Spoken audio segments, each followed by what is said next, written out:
ఇలా చూడండి, ఇలా కథ చూడండి. జై మాధవరెడ్డి అని చెప్పి ఎవడైతే బీసీలకు వ్యతిరేకంగా కోర్టులో కేసు వేసి బీసీల రావాల్సినటువంటి అన్నం ముద్దను గుంజుకపోయిర్రో వాని పేరు రోడ్డు మీద రాసి ఇగో వీళ్ళంతా ఆ కాలనీలు ఉన్న రెడ్లు 5-6 జమై పటాకులు కాల్చి వాని పేరు మీద పాల్గుమరిస్తా ఉన్నారు. వీళ్ళ కడుపులో ఎంత కుట్రుంటుందో చూడ్రి. అంటే వీళ్ళ చేతిలో ఎవ్వడు మూత్రం కూడా పోయొద్దు రేపు పొద్దున.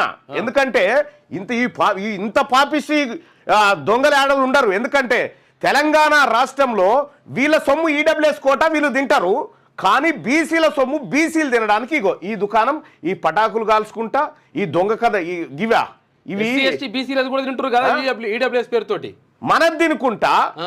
ఇగో ఇదా ఏం జరుగుతూ ఉంది తెలంగాణ రాష్ట్రంలో బీసీ ప్రజలారా.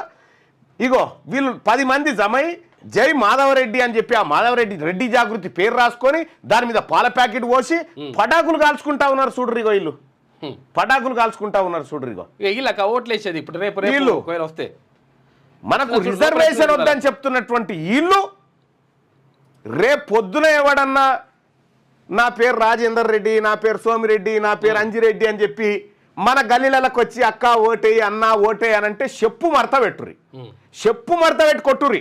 ఎందుకంటే గింత కుట్ర ఉన్నది వీళ్ళ కడుపులల్లా, దాచుకొని బీసీలకు రిజర్వేషన్లు రావద్దని గింత ఉన్నది చూడ్రి. వాళ్ళ కడుపులల్లా మొత్తం విషం నింపుకున్నారు. కాలనీలలో పెట్టుకొని వీళ్ళ